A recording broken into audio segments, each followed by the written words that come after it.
Chamber of Secrets is the book everyone skips. Hardcore fans admit it, casual readers justify it, the weakest entry, the bridge chapter, the one with the giant snake and the bad hair and the spiders that go absolutely nowhere.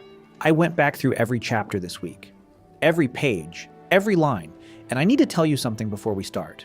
Chamber of Secrets is not the weakest Harry Potter book, it is the most deliberately hidden one. Rowling buried things in this book so carefully that most readers walk straight over them and call it simple. She hid something that she does not explain until book 6. She hid something else she never explains at all. And she hid a connection between Harry Potter and Lord Voldemort that is more disturbing than any battle, any scar, or any prophecy in the entire series. I am going to show you 6 things. 6 moments in Chamber of Secrets that change what you think this book is about. Each one darker than the last, but I need you to hold on to one of them from the start. There is a sentence in chapter 13 of Harry Potter and the Chamber of Secrets that is the most disturbing thing Rowling ever wrote across all 7 books, not because of what it describes, because of what it admits. It is 8 words long. It appears once. It is never referenced again. And what it says is that Harry Potter, the boy born to destroy Lord Voldemort, understood exactly why Tom Riddle destroyed an innocent person's life. Not intellectually, personally, from the inside. 8 words, 1 sentence. Everything changes. We will get to it. But 5 others come first. The most dangerous thing in Chamber of Secrets is not the basilisk. The basilisk is a tool, a 1,000-year-old weapon locked in a chamber beneath a school, pointed at targets by whoever holds the leash. It cannot think. It cannot plan. It goes where it is sent. The most dangerous thing in Chamber of Secrets is a 16-year-old boy who has been dead for 50 years. Tom Riddle's diary is the first Horcrux Harry ever encounters. We do not know that the first time we read it. Rowling confirms it in Harry Potter and the Half-Blood Prince. But what the diary does in Chamber of Secrets is more sophisticated than anything Lord Voldemort attempts across 6 more books. It finds a lonely 11-year-old girl on her first day at Hogwarts School of Witchcraft and Wizardry. It presents itself as a listener. It asks Ginny Weasley about her fears, her embarrassments, her feelings for a boy she admires. It gives her the experience of being completely understood, and it feeds on every honest thing she says until it has enough of her to move. Tom Riddle did not need to break through Dumbledore's enchantments. He did not need to fight anyone or steal anything. He waited 50 years inside a book for a child who needed a friend. And when she found him, he was exactly what she needed, right until he was not. The diary is not a dark magic weapon. It is a predator, and its method is kindness. Now here is the detail that changes everything about the first time the chamber was opened. And nobody talks about this. Tom Riddle was 16 years old in 1943 when the basilisk killed Myrtle Warren in the girls' bathroom at Hogwarts. A student was dead. The school was going to close, and Riddle went to Headmaster Dippet and asked, carefully, if he might be allowed to stay at school over the summer rather than return to the Muggle orphanage where he had grown up. Dippet said no. The school could not stay open with a monster on the loose. The culprit had to be found. So Riddle went down to the dungeons and found Hagrid with an acromantula and stood over a 15-year-old boy and told him that a girl was dead and someone had to answer for it. Hagrid said the spider was innocent. He was right. Riddle knew he was right. He framed him anyway. Riddle did not frame Hagrid because of blood purity ideology. He did not do it to protect Slytherin's legacy or advance any agenda. He framed an innocent 15-year-old boy, destroyed his education, ended his future in the wizarding world, and did it specifically to avoid spending the summer somewhere he did not want to be. The most feared dark wizard in history committed his first deliberate act of evil not out of belief or hatred or power, out of loneliness. And this is where Rowling drops the 8 words I mentioned. After Harry watches the diary memory of Riddle framing Hagrid, Rowling writes 1 sentence without commentary or explanation. She does not underline it. She does not follow it up. She writes it and moves on. Harry now knew exactly how he had felt. Harry Potter, 12 years old, who had spent every summer of his life dreading the return to number 4 Privet Drive in Surrey, who had already been counting down the days until he could go back to school the moment he arrived at the Weasleys' house, who understood completely and without any moral distance why Tom Riddle had looked at an innocent person and decided that person's life was worth less than his own comfort. Chamber of Secrets is the book where Rowling tells you that Harry and Voldemort are not opposites. They are the same wound with different choices. One of them chose differently, but both of them understood the temptation. And the book says so in 8 words and never brings it up again. Lucius Malfoy's plan had nothing to do with the Chamber of Secrets. When Lucius Malfoy slipped Tom Riddle's diary into Ginny Weasley's school bag in Flourish and Blots, the chamber was not his primary objective. It was a side effect. A useful one, but a side effect.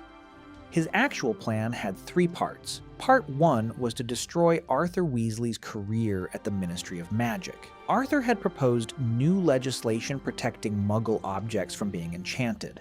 The Malfoy family considered this a direct threat. The most efficient way to destroy a ministry official is to make his family look dangerous.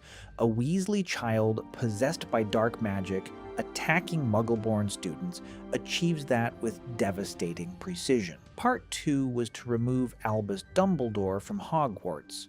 Lucius Malfoy sat on the Board of Governors. If enough parents complained, if enough governors were pressured, Dumbledore could be suspended. Lucius collected 12 signatures. He delivered them to Dumbledore's office in the middle of a crisis he had engineered from the start. Part 3 was protection. The diary was designed to be found. If anyone traced it back to the Malfoys, they had an explanation ready. They had received it without knowing what it was. They had passed it on innocently. Lucius had plausible deniability built into every step. He used an 11-year-old girl as a political weapon. He handed her something that was consuming her from the inside, as a calculated move in a ministry dispute about Muggle protection laws. Ginny Weasley's suffering was not incidental to his plan. It was the mechanism. When Dumbledore and Harry confront him at the end of the book, Lucius cannot deny it. He stands in the corridor of the 2nd floor of Hogwarts, and Dumbledore looks at him, and he has nothing to say. Only a small fraction of people watching this have subscribed to Potter Files. If you want every video in this series going deeper into what the books actually say, subscribe now. We go deeper into the wizarding world than anyone else. Dobby knew everything. Dobby is a house elf in the service of Lucius Malfoy at Malfoy Manor. He is there when the family makes decisions. He sees what comes into the house. He sees what leaves it. He was there when the diary was selected. He knew what it was. He knew what it would do to whoever received it. And he knew exactly which 11-year-old girl Lucius planned to give it to.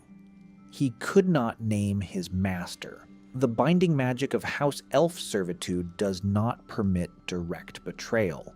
He could not describe the diary. He could not say what was coming. So he went to Harry Potter's house on Privet Drive the summer before 2nd year, and he did everything he could without breaking his bindings.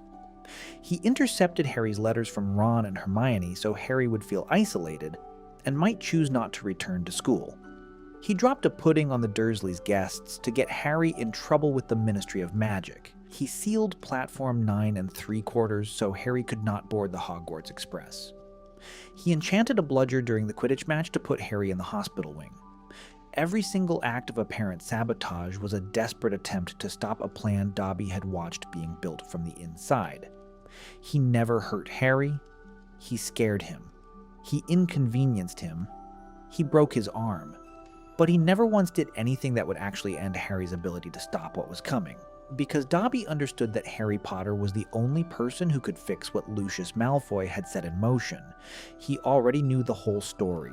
He spent the entire year watching it unfold and being unable to change a single part of it. Gilderoy Lockhart is the most dangerous fraud in the entire series. Not dangerous because he is evil. Dangerous because he is completely incompetent and nobody in the wizarding world noticed for years. Lockhart built his career by finding real witches and wizards who had accomplished extraordinary things, obliviating their memories and publishing their stories under his own name. He won the Order of Merlin 3rd class. He was awarded 5 times Witch Weekly's Most Charming Smile. He was given the Defense Against the Dark Arts position at one of the most prestigious magical schools in the world, and the Ministry of Magic endorsed him. Parents bought his books for their children. Schools put him on the curriculum. In Chamber of Secrets, Lockhart sets a cage of Cornish pixies loose in a classroom and cannot stop a single one. He attempts to fix Harry's broken arm in the hospital wing and removes every bone instead, leaving Harry with a rubbery, flesh-colored piece of skin where his arm should be. He tries to help lead the search for the Chamber of Secrets and requires Harry and Ron to explain to him what a basilisk is. He is exposed at the end of the book when he attempts to use a memory charm on Harry and Ron to protect his reputation. The wand he is using is Ron's broken wand, which backfires and erases his own memory instead. He spends the rest of the series in a hospital ward at St. Mungo's Hospital for magical maladies and injuries, signing autographs for people who no longer visit. The wizarding world spent years handing a fraud their children's education and their loudest institutional praise. Not because he deceived particularly cleverly, because he was charming and photogenic and told people stories they wanted to hear. The wizarding world in Chamber of Secrets does not fail because of dark magic. It fails because it rewards the performance of competence over the real thing. And Rowling puts that failure right at the front of the book in the most visible position possible, in the form of a defense against the dark arts teacher who cannot defend against a pixie. Fawkes did not come because Dumbledore sent him. At the climax of Chamber of Secrets, Harry is in the chamber with Tom Riddle and a basilisk and a dying Ginny Weasley. He has no wand that works. He has Ron's broken wand and no way out. And Fawkes the Phoenix arrives carrying the sorting hat. Harry pulls Godric Gryffindor's sword from the hat. He kills the basilisk. He uses the basilisk fang to destroy the diary. He saves Ginny. Afterward, Dumbledore explains how Fawkes came. He does not say he sent him. He says something specific. He says that Fawkes comes to those who show true loyalty to Dumbledore, not those who are loyal to Harry, not those who fight Voldemort, those who are loyal to Dumbledore. Harry Potter, who stood in the chamber and declared in front of Tom Riddle that Dumbledore was the greatest sorcerer in the world, was not performing for an audience. He was 12 years old, and he believed it. That belief was so complete that it reached a phoenix on the other side of the castle and brought it down through the pipes. Rowling is telling us something in that moment that the films never emphasize. The magic in Harry Potter is not about power or skill or bloodline. It is about what you actually believe when nobody is watching. What you say when saying it makes no practical difference. What you commit to in the dark with no expectation of reward. Fawkes comes because Harry means it. That is the whole magic system in one scene, and it happens in the book everyone skips. The HBO Harry Potter series premieres Christmas Day 2026. Season 1, Harry Potter and the Philosopher's Stone, 8 episodes. Season 2, Chamber of Secrets, enters production this fall. Showrunner Francesca Gardiner, the Emmy Award-winning writer from Succession. Director Mark Mylod, who directed Succession and Game of Thrones. Producer David Heyman, who produced all 8 original Warner Brothers films.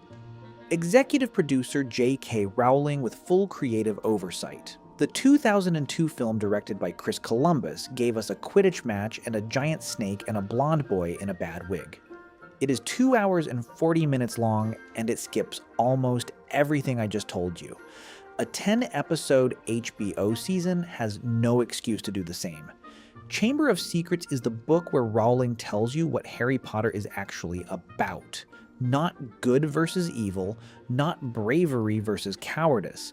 The gap between people who experienced the same wound and made different choices. Tom Riddle looked at Hagrid and chose to protect himself at someone else's expense. Harry Potter looked at Voldemort and chose differently. Every time. 1 sentence, 8 words. Harry now knew exactly how he had felt.